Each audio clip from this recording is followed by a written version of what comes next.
As I think about and pray for speakers in this arena, there's something about speakers that you have this opportunity to create a change in people. Unlike unlike anything else, speaking gives you an opportunity to lead people into a call to action. And if you think about that, that's a weighty thing. You are creating opportunities for people to change. So the more that Christians are equipped to be fabulous speakers and fabulous change agents, the more lives are transformed because of it. And so, one of the things that I'm excited about in terms of this teaching is that I am going to be talking about a multitude of different calls of action. I'm going to start out with Christian calls to action. And the person that was coming to my mind was Billy Graham. I'm sure that those of us that have watched Billy Graham over the years on television or live events, and now he's in heaven, but it's like he had such a format that he followed every single time. So, one of the things I want to do is unpack calls to action. And one of the reasons why I want to take time unpacking calls to action is I want us to realize that as we're designing and speaking, when you begin with the end in mind, that helps you to back up and put into your message what needs to be in your message for the transformation and the change that you're calling for. And so I'm wanting you to apply this not only in your Christian settings, but also in your business settings.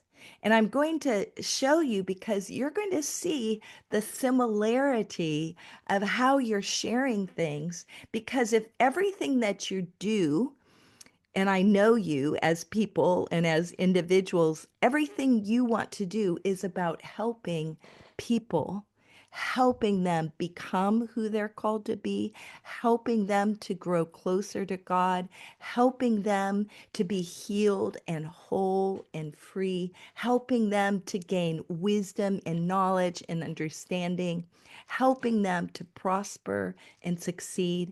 I mean, the reality is we are in the helping business. And this particular aspect of speaking creates moments of change.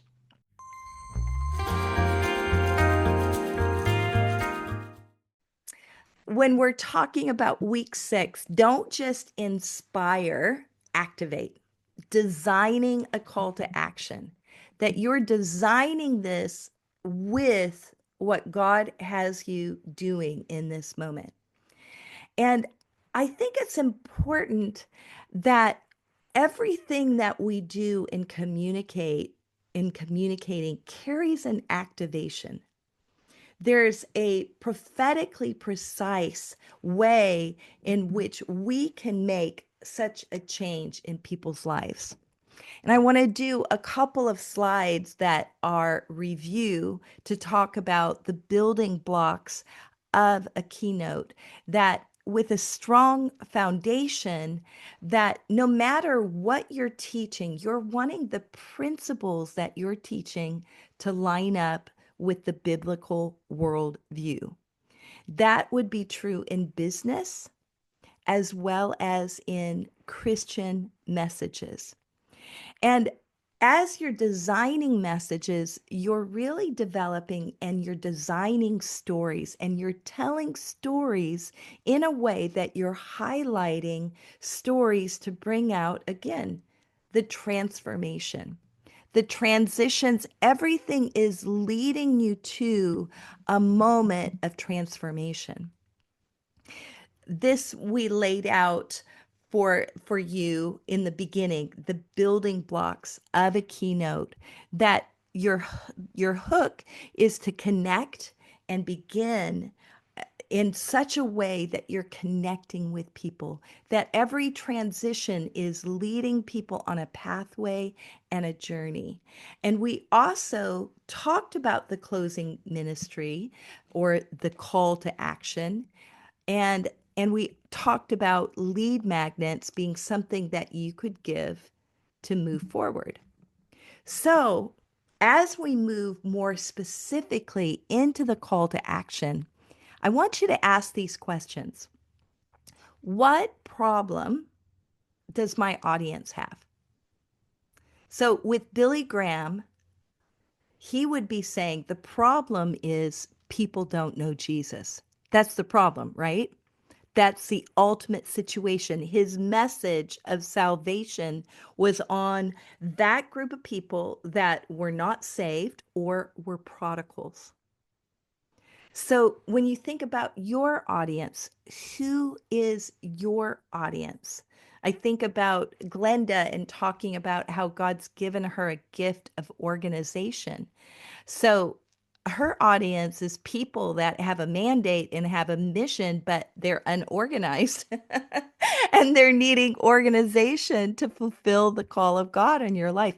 You can get really specific and it's helpful, in fact, for you to begin to fine tune a specific calling that you have in your life that's in the center of everything, that it brings everything together. So when you think about your audience, how will you solve this problem and help them? I think about Tasha's story, and Tasha came from a background of abuse and of addiction. And one of the things that God has used her in is she set up one sober living home, and now she's in the process of her 501(c)(3) being approved and has a vision for more sober living houses. Her audience has an addiction problem. Can you see how specific it's helpful to become very specific in what the problem is, because a call to action in so many ways is about solving a problem, solving the problem that they may be up at nights thinking about, solving a problem, solving a spiritual problem, solving a problem of anxiety, solving a problem of fear. Do you see what I mean? So, whenever somebody has problems, they also likely have objections. And objections are the reasons in their mind, or sometimes the lies they have believed, that have prevented them from this transformation. Does that make sense to you? So someone addicted to drugs, or someone that just plain they're a young person, they like partying, their objections are, hey, I'm young, I'm going to live, it's time to live. I'm young. I'm never going to die. I'll come to Jesus later in my life. Whatever the objections are, when you're thinking about a call to action, it's helpful for you to think about those objections. A man of God that was a preacher that I loved is Jack Hayford. And he would do multiple disclaimers in a message. Part of what he would do is he would anticipate that if he said something, part of his audience would think this. And so he would take out the sword and say, I'm not saying this, but I'm saying this. And the objections are helpful if you're thinking about change and transformation. Now, it's important as I talk about this, this is not so that you can be a manipulator. This is not about you controlling people. This is about you honestly and authentically helping people to change. So, another question that you can ask is, what testimonies do I have that show the benefit of change? Because usually in a transformation, there's something that has felt good that people have to let go of so that they can take a hold of the best. Um, for anxiety, for example, there's a whole wealth, I shouldn't use the word wealth. There's a not a generation that has experienced, in particular, marijuana being something that reduced social anxiety. And so the good that came from something like marijuana with kids that are socially anxious is that they would feel like they were a part of a community, that they were a part of having friends, of where they felt more comfortable. Can you see how that would be something that's like a real experience? Now, one of the problems with marijuana is it's often a gateway to anything where when marijuana becomes something that's so regular, often it will lead to experimentation with other things that are even more addictive. So it's been known as a gateway drug. But if you're dealing with the issue of overcoming addiction, you need to realize that that is a benefit. That part of what happens is they need to let go of that, but they need a community. They need friendship. They need ways to be able to live and deal with the pain, because part of the addiction problem has to do with medicating the pain. So the problems in our world are very, very real. And the call to actions that we give when we're speaking, we need to be very thoughtful about these objections because they will actually help us in this. So I want to take us back to this layout that we've talked about, this call to action. And specifically, think about this in terms of that the call to action is a call to Christ. And I want you to think of your favorite evangelist, and you will see that many of them follow this. So, for example, this is an opening quote from Billy Graham. Billy Graham said, "When wealth is lost, nothing is lost. When health is lost, something is lost. But when character is lost, all is lost." And he said it in such a way that invited people to think about the importance of character. Whenever he would transition, every message, he would talk about sin and salvation and the need for a personal relationship with God, that the solution to every problem was a personal relationship with God. And he would begin to share stories, and the stories that he would share would be overcoming people's objections. So you can see how, when you're thinking about this call to Christ, you're looking at the top three objections, and your story itself is overcoming that, so that when you come to the closing time of ministry and you have the songs playing and the response happening, there's a transformative moment that is moving people to that decision. And then I want you to think about the fact we talked about lead magnet. I want you to realize that most churches are going to have Bibles ready and some sort of follow-up information card, whether it's scanning a code. But those are the two things that when there's a call to Christ, they are going to want people to have in their hands as a resource a Bible and a follow-up information card. So hopefully you're seeing that when you're talking about a message, how important it is to understand the call to action that this message is going to have. So I want you to think about your call to actions, making it very personal and authentic.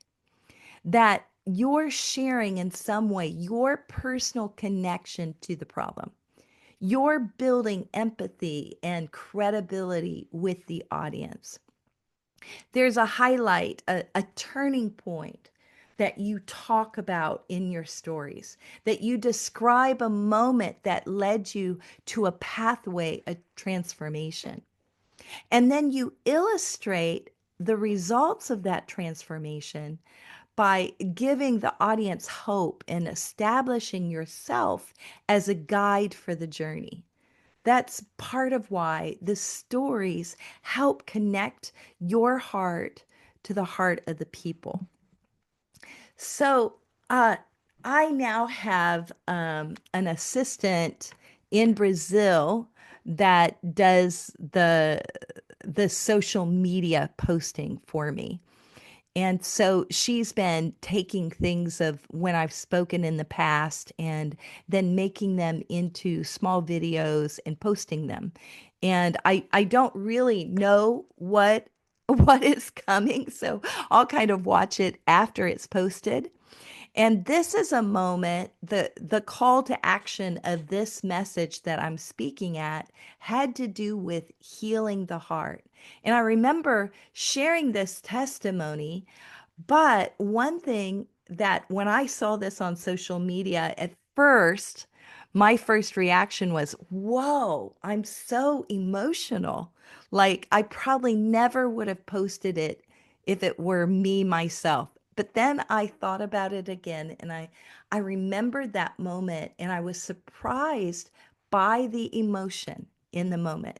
Me personally, I don't usually cry. And then I thought, no, God uses emotion in telling stories. So let me go ahead and play it for you so that you can see how this story connects with the call to action of healing the heart. God came into my bedroom and healed me. It was like the presence of God came, and it was hot heat. Rested on my head, and then it rested on my chest. And I mean, it was like the presence of Almighty God healing my body. I knew I was healed. And God said to me, I've healed your heart condition, but I've also healed your broken heart. And the depth of his presence and of his power and that healing that he brings to our hearts. Can you see how that message is incredibly personal? The larger setup of this is that I had just talked about how my adopted son, we adopted Dre at 12 years old, and he had been born drug addicted. His biological parents did drugs. They were abandoned, as babies, two boys. They're brothers. And Dre was 25 when I received a call that no mother wants to receive, and that is that her son has died of a drug overdose. So you can imagine the pain and how that impacts your heart. And I was telling the story of how after that, I I didn't pass a stress test. And my heart doctor became very concerned, sent me to the hospital to have the catheterization test. But prior to that, I had an encounter where I experienced the presence of God. And what's beautiful about it is that one, I passed the surgical procedure with flying colors. My heart was healed, but also God just revealed to me how deeply our broken hearts um, impact our bodies, our minds, our spirits. And I found out later that you can actually have broken heart syndrome and that people die from it. The root cause has to do with the grief that hasn't been completely healed. So what's so beautiful is that, you know, just as I shared, when I'm watching it, you're going to experience this with yourself. When you watch yourself, you're like, why am I communicating that way? I want to encourage you, don't be overly critical with yourself. And I want to remind you, you've probably heard me say this with every single lesson. It's not about you. Even though you're telling a story that's close to your heart and it's impactful, it has to do with the transformation that you're creating the opportunity for others to have. It's about that transformation. So when you're overcoming objections, that includes if your call to action has to do with physical healing, that you're sharing testimonies of people being healed, body, mind, and spirit, partly because there's objections and there's questions in people's minds. One question is, does God really heal today? And when you anticipate objections in advance, it actually helps you. By the way, this is helpful in communication. If you're having difficulty hearing someone, then beginning to think about, okay, what are they feeling? What's in their mind? What's important? That can help you. It can, uh, as you overcome these objections, you can do things that help to create an exercise within within a message or a sermon where you are bringing to the surface what the objections are here. And you're creating, number two, a mindset shift, that you're using the exercise to challenge limiting beliefs and create faith that the everyone in the audience is able to overcome objections, obstacles that the audience is facing. So let me give you an example of that with the topic of fear. I was speaking on overcoming fear, and I shared a story of what I had done. And I think I was talking, this is a long time ago, so I'm trying to remember it. But it was at a point in my life as a young woman speaking on Sunday mornings to both men and women that I had to overcome my own fear that I felt. And so I was talking about there are times that you have to do things afraid, that you feel the fear, you feel afraid, but you know that God has spoken, so you do it anyway. And one of the things that I had done is I had taken my shoes, turned them over, and I wrote the word fear on the bottom of my shoe, and then I walked on it. And the symbol is that everywhere that my feet go, I have authority over that. So, in that setting of gym shoe wearing young people, we had markers and they had an opportunity to put on the bottom of the shoe that mountain that they were facing. So they wrote fear and they were activated in shifting that and saying, okay, I am not going to let fear hold me back. It was really a fun moment. So you can think of things like that to activate people. Um, the same was true at the Healing Rain conference. Those of you that were there in the first morning when we were talking about healing of trauma, we talked about five different areas, and then I had everyone in the room respond yes or no. And we started with like abortion, yes or no on a piece of paper. I had an abortion, I participated in somebody's abortion, and that it was confidential. They closed the piece of paper, but I had them get up and move and put it down. Why were we doing that? There's something about if you can activate movement where people are getting up and they are doing something, there's an increase of trust and buy in and like a responsibility. It was incredibly powerful. And so I want you to think about that call to actions. Uh, Most of the time, this is at the end of something.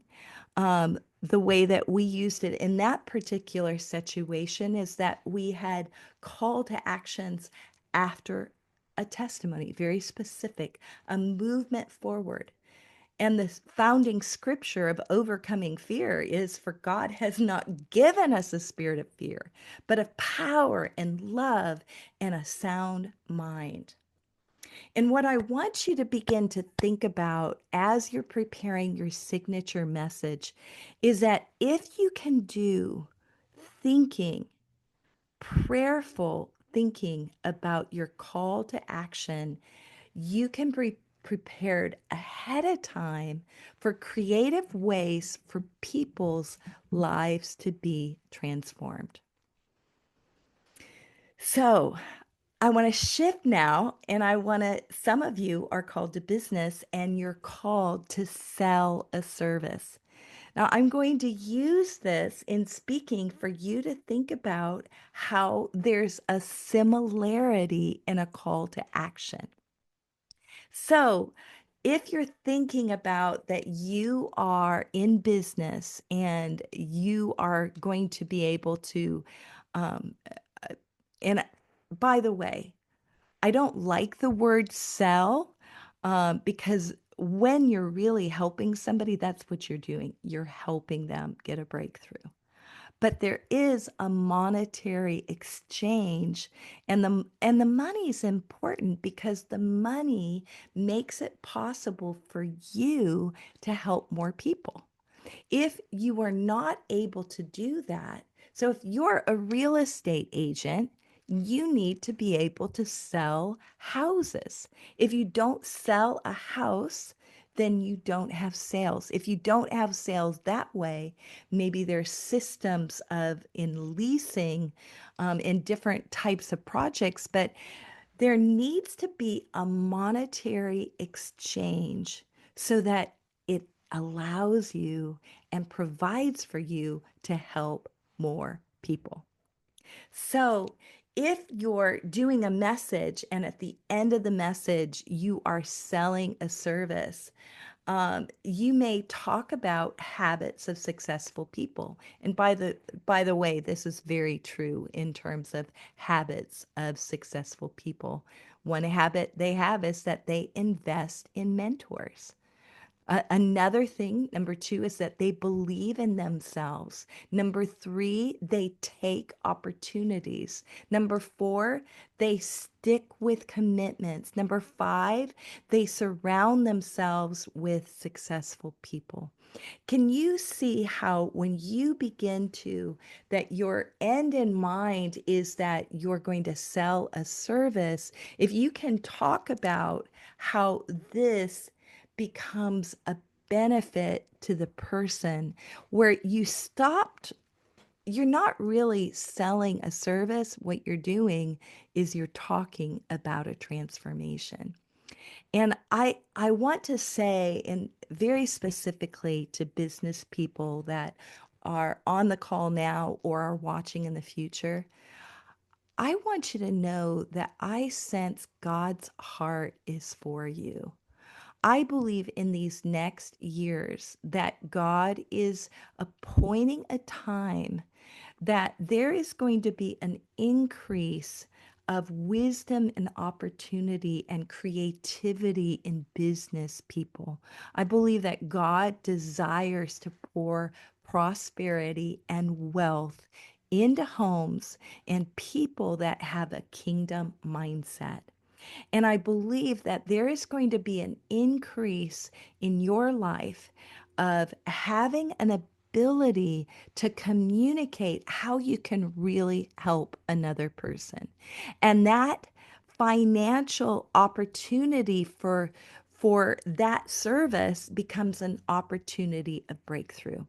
So I want to encourage you. This is a good thing.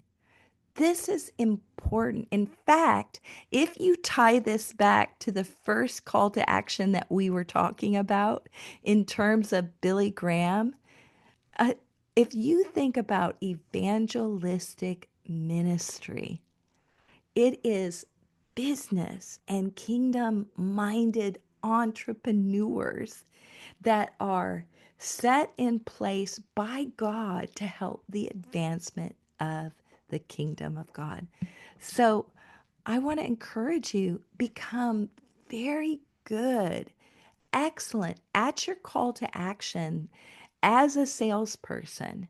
And I've never specifically done sales, but I feel like I'm speaking to some of you that in some ways you've been so low key, people have missed opportunities.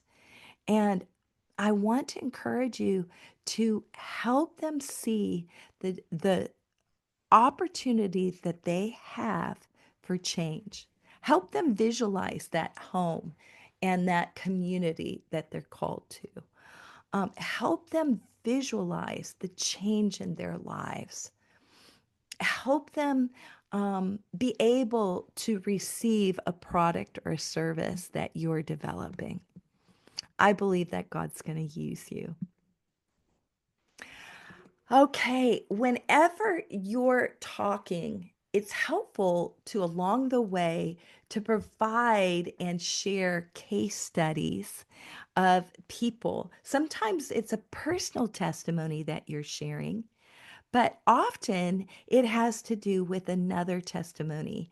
And during the Q&A time last time, Tasha shared this story and or one of our times, and I asked her to do a short video of this. Hello. I wanted to tell you about a few years ago when I was trying to put together my signature talk and I was going to spend $11,000 and then I was going to have to fly to Minnesota and go to a little bitty town in the freezing cold to put together my signature talk. So recently working with Sue Detweiler as a mentor and a coach, she has helped me to put together my signature talk, and it has helped me so much because there has been a lot that has happened in my life, and I know my story is impactful. So I was able to organize and structure the talk in such a way that I can pull out several different talks as I needed that would be necessary in the future. So thank you, Sue, for what you do. And this is Tasha Martin, also known as Baby Doll. And I just want to say thank you for your help as a coach and a mentor. Tasha did such a great job. And in part of what happened with Tasha is truthfully, she had so much trauma in her life that she was making, where she was stuck is that she was trying to tell her life story and she couldn't do it in one message. And so, what I had Tasha do is I encouraged her to begin with her story bank to put her individual stories on sticky notes and then begin to organize them and see the different themes that came through. Because when you're doing a message, you have a central theme. And then, as she was able to identify the central theme, then she would choose three redemptive stories that went with it. And what it did is it helped her get unstuck, but it also set her up that she realized that she had 10 messages or more. And that ends up helping you as well as you're thinking about this, because many times a mistake that we make is that we try to put too much into one message. That's why knowing what your call to action at the very beginning, that will help you. By the way, the idea with the sticky notes really came from an actor who was working on his next screenplay. And so he had it up on a like a glass wall, these different cards. And someone asked him, how do you know where to start? He said, that's easy. I start at the end. I want you to think about that with your messages. If you can start at the end and think about prayerfully what's the transformation that God wants, then He will lead you in that. So when you're sharing, and you can think of these as case studies. They may be people that you've helped. I know Rodney and Marianne, they have such a heart to help couples and marriages. And when somebody gets a breakthrough in their marriage, I mean, that is huge. But these become testimonials, and where others are talking about the breakthrough that they received. And so when you use these testimonials or case studies of someone with a similar challenge who overcame it to achieve a goal, that helps your audience know, I can do it too. I can have a breakthrough too.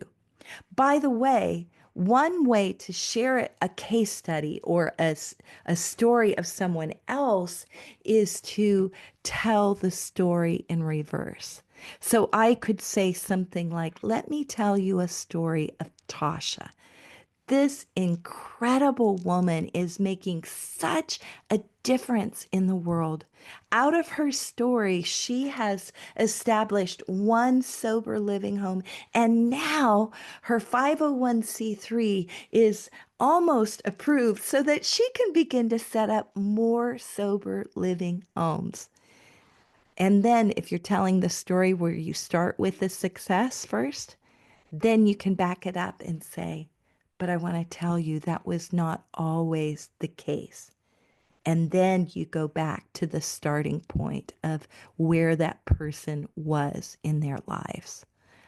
And that can create excitement when you learn to tell stories.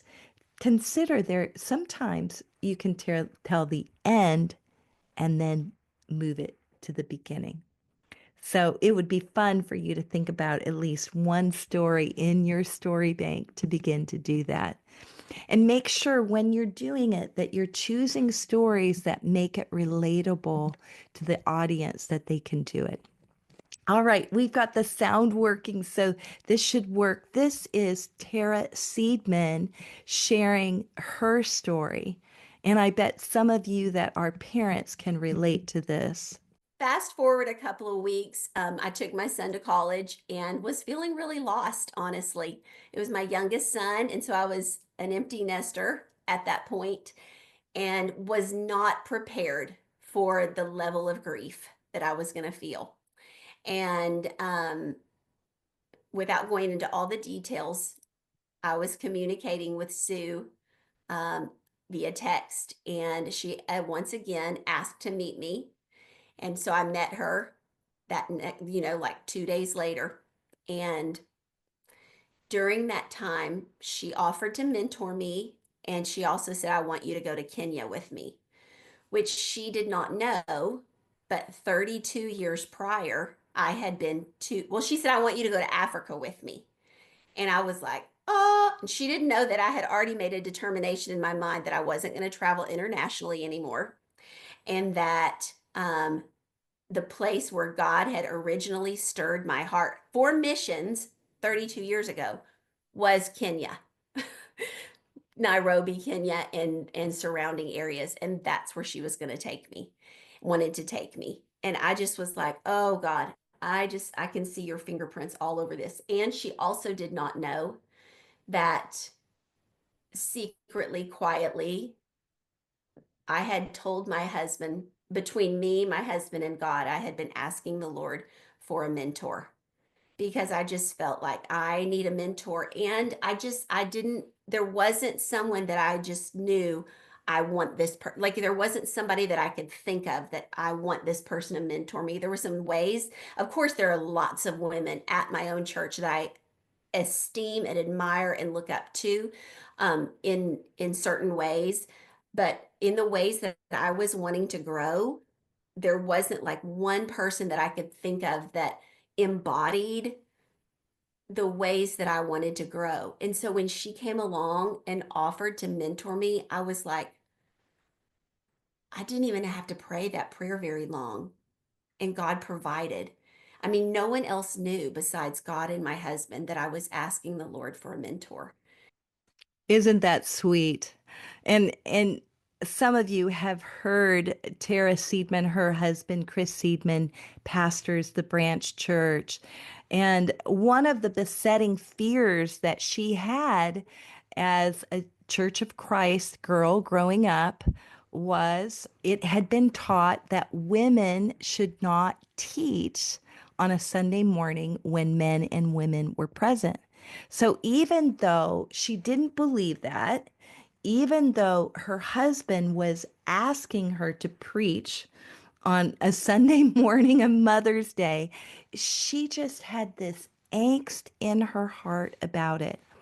And so there's been actually a number of different ways that God has had breakthrough in her heart of healing some earlier trauma of what had happened to her, but also just in faith in the sense of um, making a determination, this is God, I'm going to do it even if I'm uncomfortable.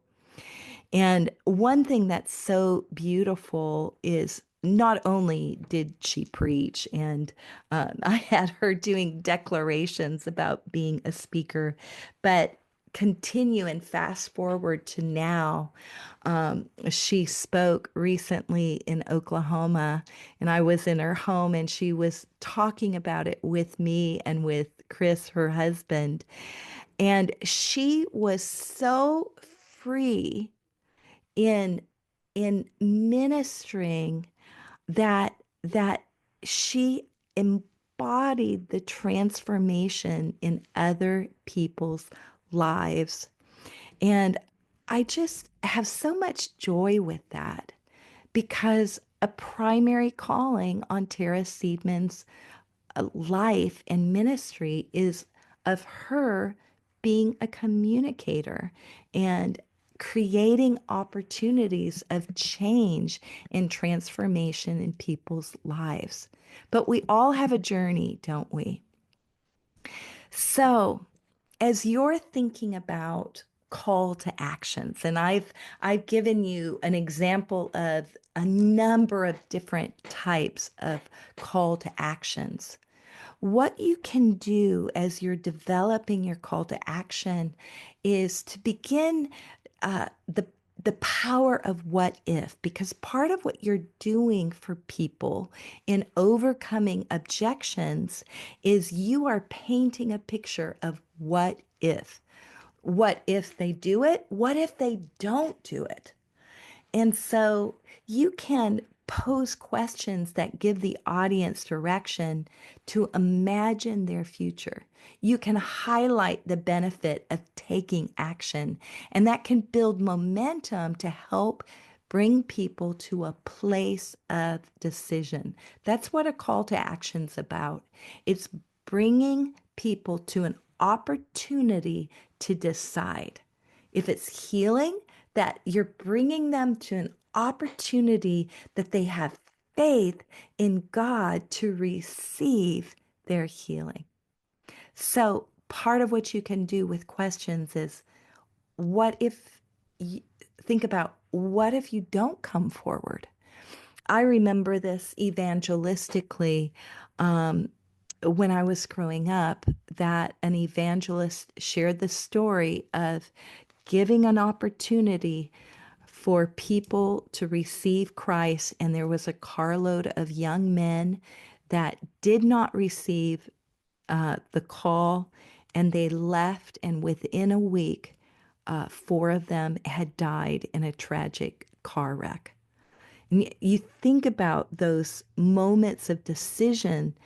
Part of why people don't decide is that they feel like they can always do it later. And those types of stories of life and death situation creates that sense of urgency. By the way, urgency is a part of people making a decision, making a determination. Now, I want to put a note to this. I personally hate, um, and that's a really strong word, but I think it's correct. I don't like it when people are manipulating or controlling situations through emotions, where they're manipulating or controlling for their own benefit. To me, that feels unholy. That there's something about manipulation and control. It's so against what God is. So even as I'm teaching about this, there needs to be a purity in your heart and your motivation. And when you're listening to the Spirit of God, he's leading you on a journey where you're helping that other person. You're not trying to benefit yourself. You're not trying to get something for yourself. You're benefiting another person. And so it's really important. And I know Catalyst leadership community. There's so much of a purity of heart. There's nothing in you that's salesy or opportunistic. If anything, in Catalyst leadership coaching, there has been more hesitancy or holding back in your past. And part of what you're breaking through in now is you're realizing there's a fresh boldness that you're called to, and you're being given permission to be bold. So I want you to think about that as you're giving business opportunities to other people. You know, the what if question in business is if you're giving somebody an opportunity to start a business with you, you know, paint the picture. What if I don't start the business? I think about that for a number of you. Glenda, you've talked about how you've seen in your mind this website, and there's something about how you've seen it. It seems really important for that website because there's going to be people that find you through that website, but it's also equipping. So part of what happens when God gives you a specific vision for your business, um, it's so important to carry it through and not allow yourself to be double minded or to back up or to hesitate, but that you're obeying God and you're completing what He's asked you to do. Another what if question is what if you stay stuck and undecided? Like if I think of a miserable place to be, it would be stuck and undecided. That you're the same place next year as you are this year, rather than being oh, by the way, the enemy will always say that to us, make us feel like there's nothing that we've achieved in any way. When you're sick with the stomach flu, you're going to feel that way. Don't let the enemy lie to you because day by day you're making progress. Let me talk about this call to action. The call to action in this photo really has to do with creating an opportunity of transformation, a baptism. And this was on a Saturday morning. Chris Seidman was speaking.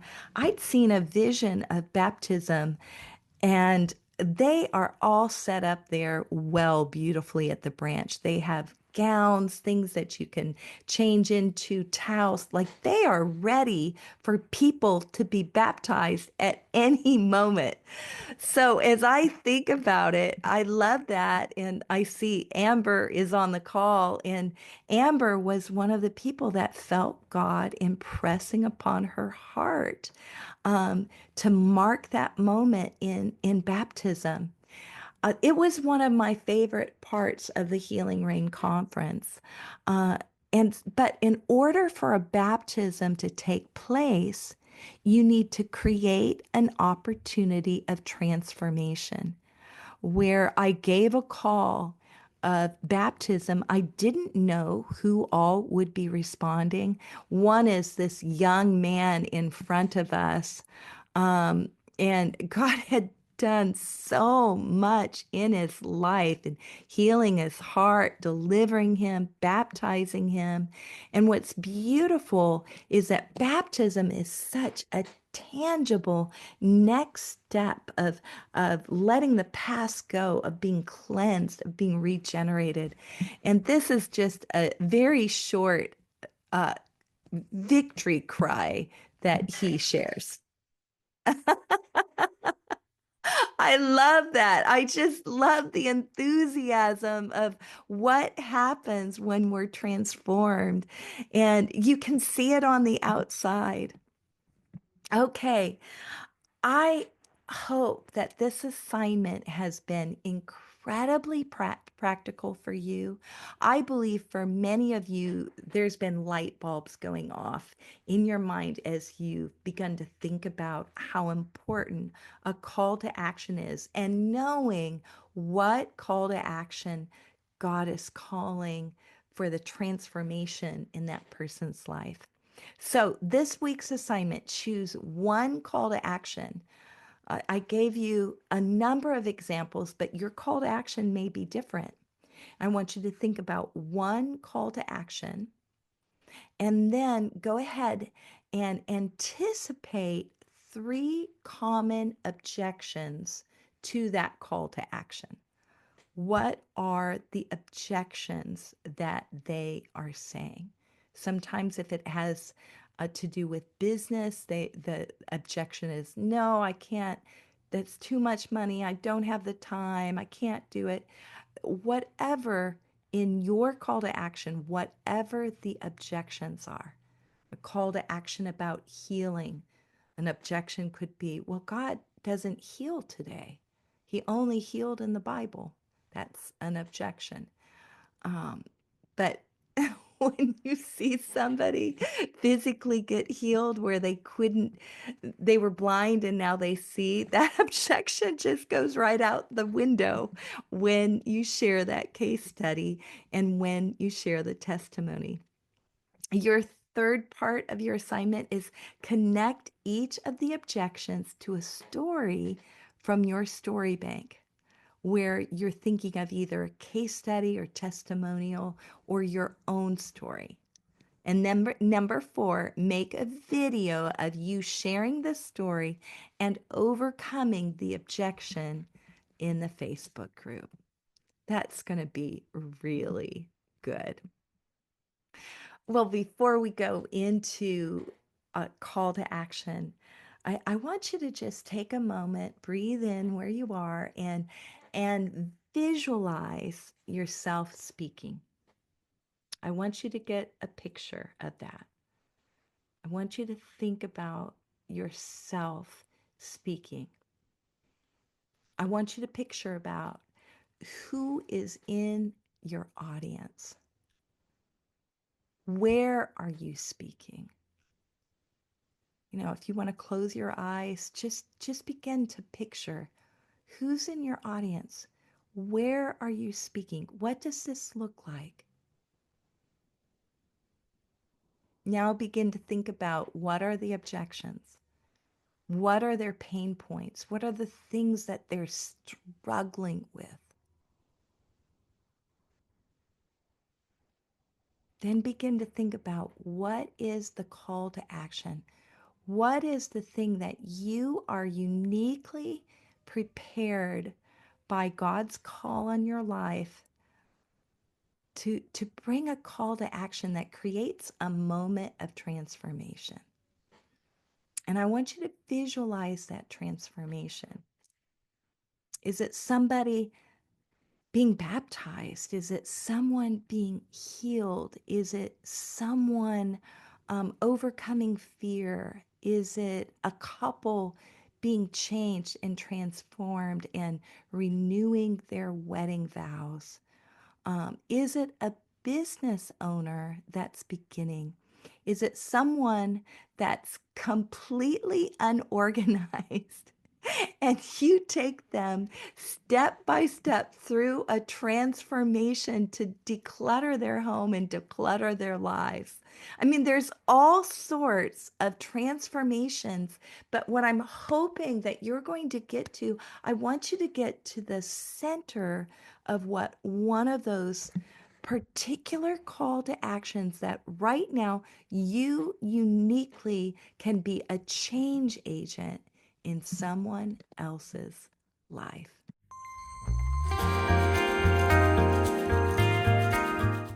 When I think about a call to action, and when it's probably one of the most thrilling things about being able to listen to God and sense something and then see Him do it.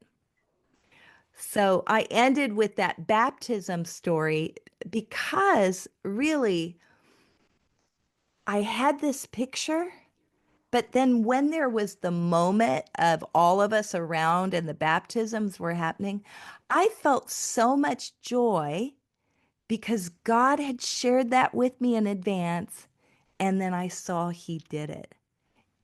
So think about that for your call to action. And I want you to think about sharing, what we've just talked about, what what you think, who you think your audience would be, what your call to action would be.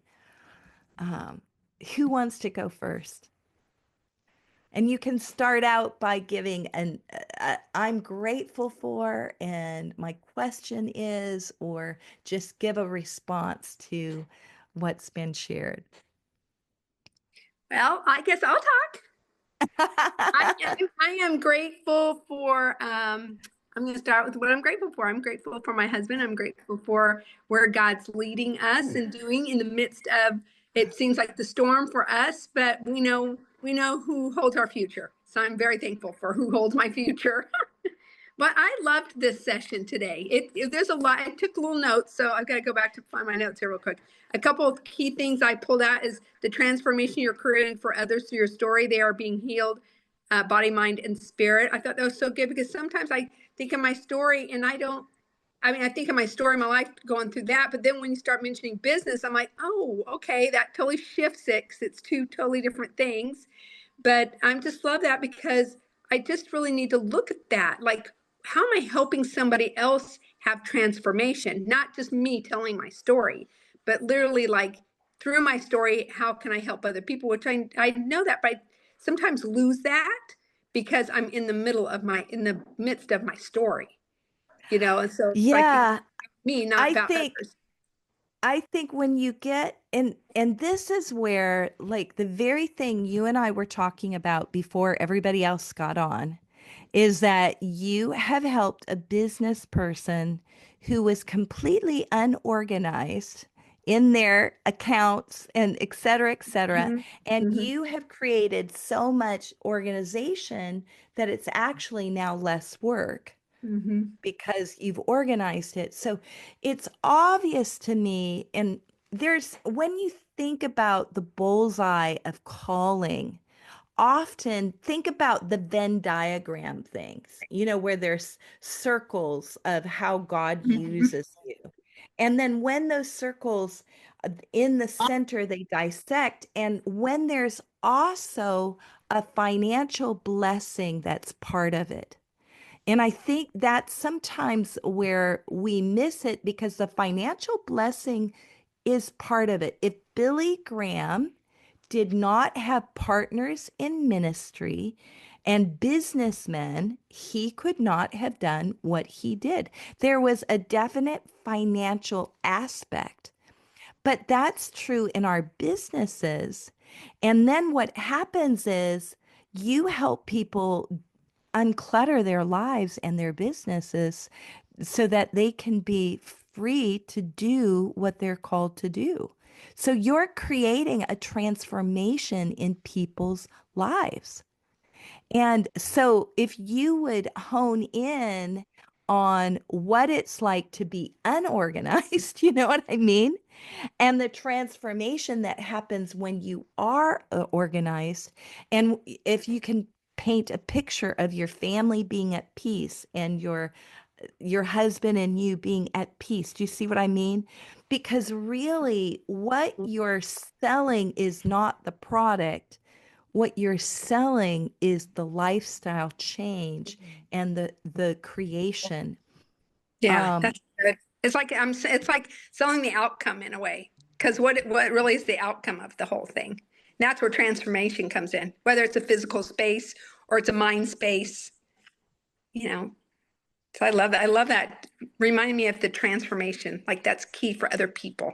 Not just me doing the work, whatever it is I can do for other people. Right. Because if you could create an offer, and by the way, you know how I'm teaching step by step through different classes. We will end up doing a class on sales and things like that. It's going to be later in the year. But just for you guys to think about it, your offer has to do with the key way that you create transformation in people's lives. And that transformation is so important to them that they're willing to pay for it. And that's important. And by the way, studies have been shown when there's no cost, people don't get the transformation. Part of the financial cost actually sets them up for the transformation. So you're helping that person by creating that offer, and how you create that offer. Yeah, yeah. I'm so glad that was an aha, Glenda. That was part of what I was hoping would happen today. And it's part of why I started with somebody that I thought everybody would know, Billy Graham. You know, you can almost hear the music, you know, just as I am, you can kind of remember those moments, but he moved and he went through all of this. And you can see how that is not dissimilar to somebody in sales. There are similar giftings, and especially when you're a Christian and what you are offering somebody can change people's lives. Uh, I have all these moments because God's gifted me prophetically with people where this week one of the things I did, it's a gal that lives in Orlando, Florida, and I've connected with her a couple different times, but I helped lay out a business plan for her that, I just drew out, okay, if you do this, you do this, you do this, you do this. This replaces your income. You can give up your job and you can do this. And you should have saw the look on her face because her primary thing is that God was calling her to let go of one thing and start another. But sometimes you have to have the clarity of how to get from this place to another. And business is part of that. Did you want to say anything else about that, Glenda? Now I'm pondering a lot. Like I took little different notes. I took even a note. I love when you talked about you feel the fear, you're afraid, but you know that God has spoken, so you just do it afraid. I love that. Like I was thinking, oh my goodness, I need to make myself a little sign that says "Do it afraid," because God's still Yes. can do it afraid, or something like that. I love how you said for that starting at the end. That was so good for me because it's easy to want to start from the beginning to get to the end instead of starting at the end and then transition it. Like, let me tell you how basically I got to this. It got to this place. So I thought they were all just everything was good. Good. And you can see how this is going to help you in communicating Yes, and speaking. Yeah. great. Yeah. Someone else, just what God's saying to you. Bola, Amber, I see several of you. My my wheels are turning right now. Oh, there's Marianne. What's going on in your heart, I Marianne? just I've been working on the story for the marriage side, but I need to work on the business side for the health business that we're doing as well. So I need to focus some on that as well. So I just took a lot of notes and I forgot to say what I'm grateful for. I'm grateful for this beautiful day. It's so pretty outside today. Oh, it is. It's so gorgeous. Yeah, the health benefit, I mean, really, that outlined for a health conversation. And when you think of it, if you have a health product that changes people's lives, if you can, Right. so basically, if it, because you have health patches, is that right? Is that what Right. they are? Hmm. So your call to action is for people to purchase these health patches. Is that Right. your call to action? To improve their health or improve their balance because their main product is for your balance. So it's great for elderly people that tend to have be a fall risk or people after surgery and that kind of thing. But and they're using them a lot for autistic children as well, seeing great results on the because it works on your neurological system. So So that's where you end up using case stories, case studies. right. You know, you use your own story, but you line it out. Yeah, it would be really good for you to take the structure, and I pulled that structure up again, Hmm. and with the call to action being that, and then outline what case studies, what story would you do, what are your transitions, and just think through it. It's a really important exercise. And when speaking as someone who struggled last week with stomach flu, that is like the worst place to be. Oh, I hate sickness. I mean, I am a proponent of health, you all. I want to be healthy, body, mind, and heart. And I feel so called that it's like in my mind, I need to live healthy for the rest of my life. Well, thanks, We're Marianne. glad you're I feeling hope, better. amen. Anybody else? Your call to action as you're thinking about this.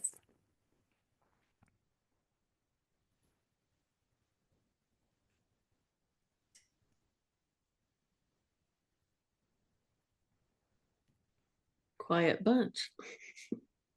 Yeah. I'm the wheels are turning in my head as well. And I agree. I'm thankful for this beautiful day. I'm thankful for No, it's Sue set for when it needs to be. and your ability to teach and share your life experiences. And you know, I've had several prophecies and people saying that I've got many undug wells. And I feel like the Lord is doing some of that right now. He's trying to dig up some wells, and um he's given me a lot of gifts and a lot of talents, and I'm trying to steward what is now and what's in the future. And I had a very transparent conversation with my boss recently, and so I had the opportunity of speaking with him again, which is interesting. Glenda's testimony on here about getting things organized, because I think that's kind of what I've done with this company. And I'm like, now what's next? Because I don't do well idle, and I don't do well just with busy work. So I'm looking for the next best thing, like what's next and what's on the horizon. So there's something in business there. I just don't quite know what. I feel like the Lord's opening up some opportunities, and I think it will undig a well. And so I'm just Mm. at the very edge of something and several avenues of kind of a crescendo moment. Like there's a moment of everything's kind of coming together, and the Lord's brought my life full circle in so many different areas. So I feel much like Tasha, and there's like probably 10 or 20 different stories. And so there's which piece is right now and for which audience, because it's so unique in some ways, but then also very similar in a lot of ways too. So there's a lot to think about. And I so I, I I don't keep know. I need seeing the Lord to really hone in this season, this moment right now, what's right now. So I am seeing like this concentric circle, like a very fast whirlwind going around. mm, And you made that symbol several times when you're talking. I need yeah. God. You did that several times, and what I feel in my spirit is God is wanting you to hone in on your one thing. Like, hmm what was Amber born to do? What did God create? Where is that place in your heart that it's like the dead center of what you do to help others, that they will pay you for that transformation? And are you able to develop it into a product base that you're able to do this on your own? I mean, that becomes one of the questions. Right. Yeah. So, what do you think's at the center of that? Describe it a little bit. Well, I think you nailed it at the beginning of the talk, is helping people. Like that's my heart. I want to help people, but and each person needs something different. I listened to I'm gonna grab a notebook real quick. Just hold on. Yeah, I'm not remembering everything that I prophesied over you when you were a stranger and I met you, but I remember entrepreneur. Like Yes. Yeah. God's made you to be an entrepreneur. And an entrepreneur is somebody that starts and sets in motion and creates. And what's wonderful about the Holy Spirit is he gives these ideas.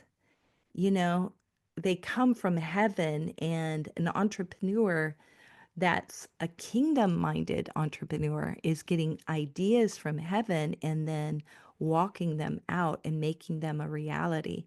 And the stewardship principle is so much a part of that, because he's going to give the more ideas, the more that you walk them out. So, Yeah. So I feel like it's almost like a Joseph moment where if I'm kind of been walking through a wilderness and I'm getting some training on here and there, and they'll become like a kind of a Chris, now I can't say the word. I said it earlier. crescendo. Um, crescendo, yes, where it's kind of culminating to this place. But I saw this picture the other day, this meme where it said it was a cartoon meme, and it had a stand with all these watermelons, and it said business person or something like that was the note at the bottom.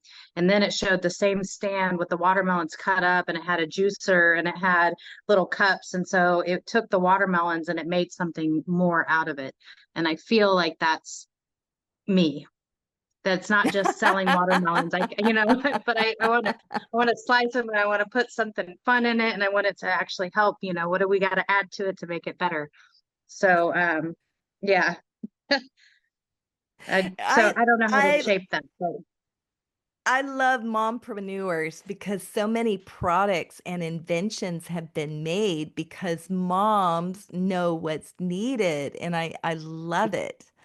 Um, so we'll keep praying, Amber. I believe it's going to come, and I do. I see it. I see it getting like it's going fast, but it's getting narrower and narrower. And I believe you're going to narrow the focus, and that's going to increase the flow. Kind of like a hose, that's That's sprinkling, but good. when you narrow the focus, you're going to increase the force of it. So it's like The pressure. sometimes we're, yeah, it increases that pressure. Yeah, it's Hmm. like a pressure washer.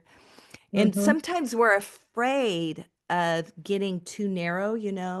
We try to be everything to but when you get narrow on what God's calling you to do, um, I I feel like, did you have more to share on that? Or do No, we go just ahead. keep praying Go for you? ahead. Yeah. I want to share a prophetic dream that I had, you guys, that I believe is primarily for Catalyst leadership community. Um, I had a prophetic dream that I was very specifically in the millionaire class on a Boeing 747, which I don't know if you know that particular plane. It's unique. It's called Queen of the Skies. That's the name for it. And it's the double decker where you go up on the top deck and it's beautiful. It's like first class, millionaire, just think of that. And I I was flying millionaire status, and I was taking a large group of people with me very quickly. And I believe that God in these next years is going to release wealth.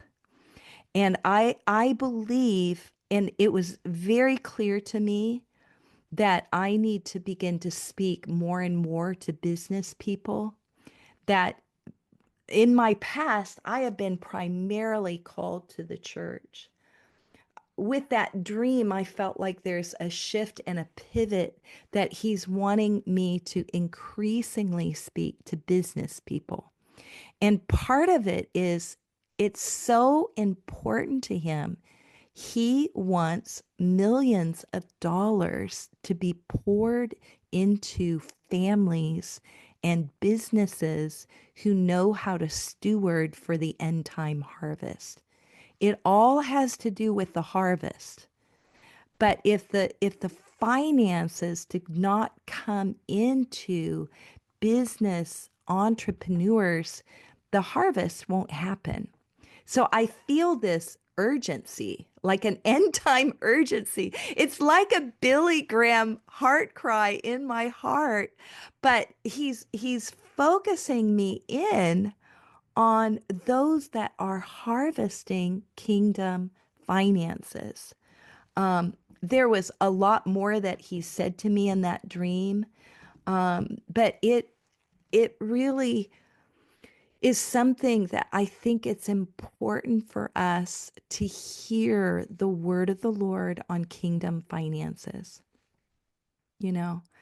And I think of Pastor Glenda, also Pastor Steve. You know, if it's not real estate, that God would hone in on a training program that's multipliable. Do you see what I mean? He's such a good trainer that there needs to be uh, something that locks in. And in my spirit, this is what I'm hearing for that, Glenda. Have you ever heard like a shotgun where it goes click, click, and it gets engaged? That's what I'm hearing in my spirit, that it's important for for it to get engaged, so that the flow of income is there for a legacy of wealth for the next generation. Um, I've never felt this so strongly in my life. That this is so important on God's heart. And of course, what the enemy wants to do is he wants to create famine. He wants to create war. He wants to create chaos. He wants economies to fall apart, right? But God has a way of providing for his people. So, Bola, I don't know where you are, girl, but you have got to pop on here. Hey, what's God speaking to you? Oh, I'm so thankful for you. Honestly, as you're speaking, my heart is pounding. And I also believe that that word for is so apt, regarding I woke up just before class. I was tired, so I just took a nap and I kind of saw a vision of a sky. And like there was a display of wealth. Hmm. So I'm just like, God, what are you saying? And then, but I'm going to get back to you on the specific about it. But two things I wrote down about my call to action. I have been in a place for the past 15 years where God has spoken to me about reconnecting people to Him through the message of work-life balance. So I've had that message, and there has been a rebuilding and the recrafting to really bring out the understanding beyond the sense that people just have, that is like balancing on equal scale, which is absolutely not. But what I feel is in the heart of God. So anytime I'm open the Bible, I'm seeing that. Anytime I see it practically every day, what God is speaking about is living while walking, not dying while walking. So I've been in a place trying to get that message up. I know it's for the church, and also it's for the business world. So I'm still in the process, but I wrote my call to action. Though it's incomplete, I'm just going to say it out so that you can critique it, and then I'll work on it later. So I said that I have two questions for you today. Would you rather um, die while walking, or live while you work? Ah, uh-huh. So, so what if you became so tired and worn out by the daily drudgery of work? What if, and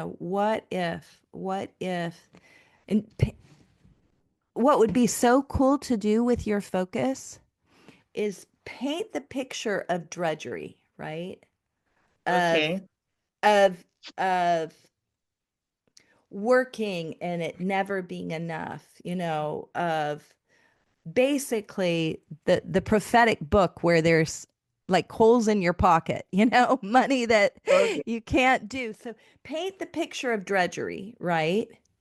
Mm, And then paint the picture of work-life balance, of where you work hard but you rest well, you know.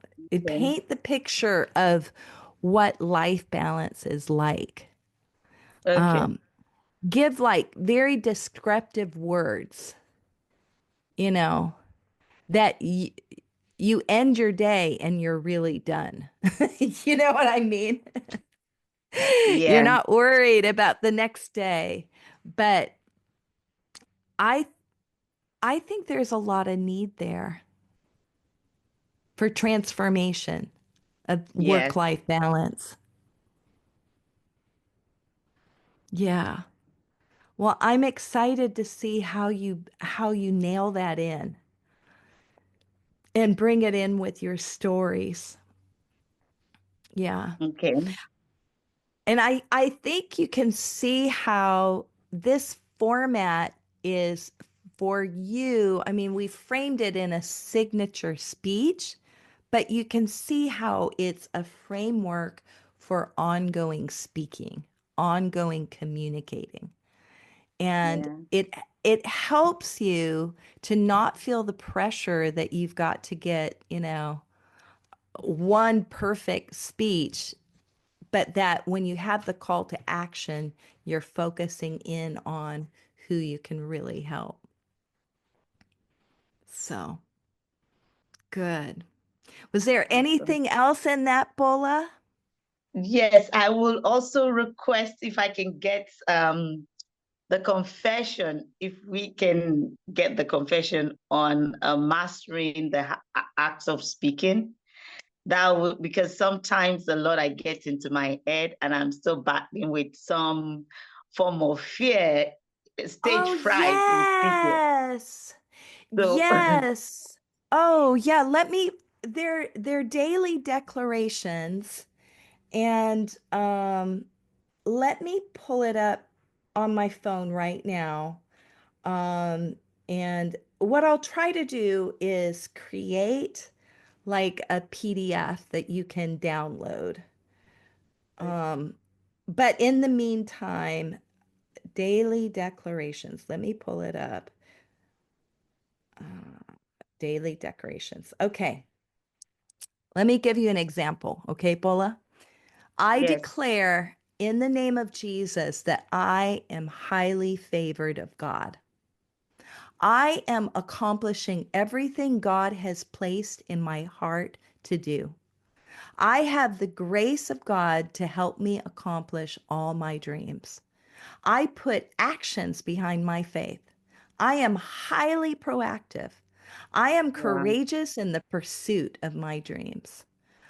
Oh, this particular one is not specifically on speaking, but this one has to do with really being sensitive to God and God's timing. What I had, Okay. Tara Seidman, hers had to do with being a woman speaker. So hers had things in it like, I love preaching. And I actually I assigned her to go and because they have two church buildings and go and stand at the pulpit and say it out loud. And it was Wow. very transformative for her to do that um, leading up to.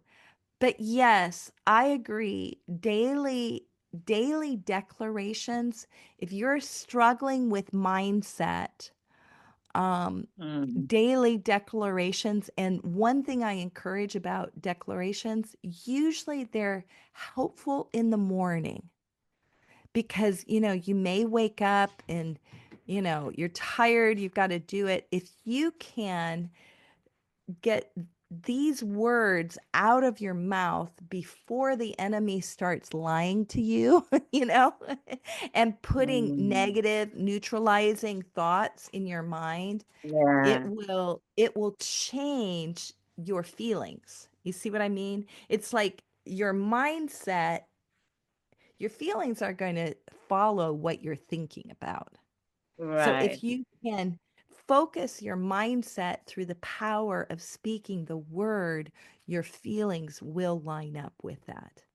Um, and I don't mean stuffing feelings, because of course we've got to deal with our emotions and but there's something about declarations. And one thing that I do consistently, and the principle here is revealed in the Old Testament, where was it Isaiah where he said, "Let the weak say that I am strong." There are Right. times that your physical reality, what you're experiencing, is one thing, but your Mm. spiritual reality is another. So he said, let the weak say, I am strong. So part of what you're doing is you're taking the sword of the spirit in your mouth and you're agreeing with the reality that heaven has for you. rather than hell. Oh, And right. the world's going to remind you of the schematic that the enemy has for you, poverty, fear, all of those things. But I do think daily declarations are very helpful. So, Bola, I'll make sure that you have that. Thank you. I appreciate that. Thank you. Oh, you're so welcome. I believe that you're going to create change for the nations. That God Amen. has the nations on the heart. And I want to tell all of you so that you can write this down on your calendar, something that I'm doing. And it will go along with like what Glenda was talking about in terms of business and what Amber was talking about. I am going to do a 3-day training online. And it's going to be called Monetize Your Message. And I'm going to do it April 29th, no, 28th, 29th, and 30th. And I've really played around with trying to think. At first, I was thinking of doing it in the evening. And I think I've settled into I'm going to actually do it at 1 o'clock during the day, knowing that as Catalyst Leadership, I will put the replays up so you're able to get the replays. Um, but I'm going to focus in, and I'm going to talk about monetizing your message. Um, I think it's going to be a very helpful training. I'm going to invite a couple of guests to be on with me. Um, and then I will be introducing Catalyst Leadership Coaching to a broader group of people. So I'll be talking about that. Um, so I think it's going to be helpful. So, by the way, anything in Catalyst Leadership Coaching, you can access it whenever it's convenient for you. Um, I do love the live times. I mean, I love it. Um, but with all of us, we have a life and you can do what you can do. Okay. So feel grace and just think of it where I'm someone that's going to create a feast and you follow the Holy Spirit and he'll show you, where you need to partake most. So, well, let me pray a closing prayer. Father, I pray that first of all, you would break every limiting, lying mindset. Anything that would speak of less than or lower than. Um, and I have this picture, and it's a picture that often women will hold other people down, and it's almost like if you've ever been in a pool and somebody held your head underwater, it's like it's a terrible, terrible feeling. But I just break off of any Catalyst Leadership Coaching participant now or in the future where you have had, in particular, women or men that have held you back and held you down.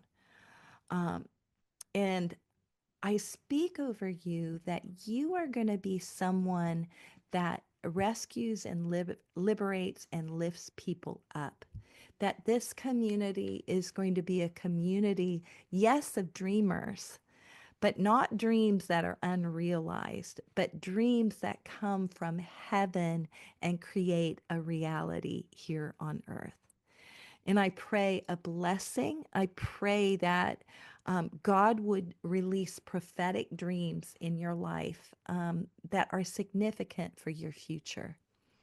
I pray that He would give you bullseye sensitivity to the center point of what you're to focus on right now in this season. I pray that there'd be such a multiplication of financial blessing that your life and your legacy would be marked by prosperity that comes from God.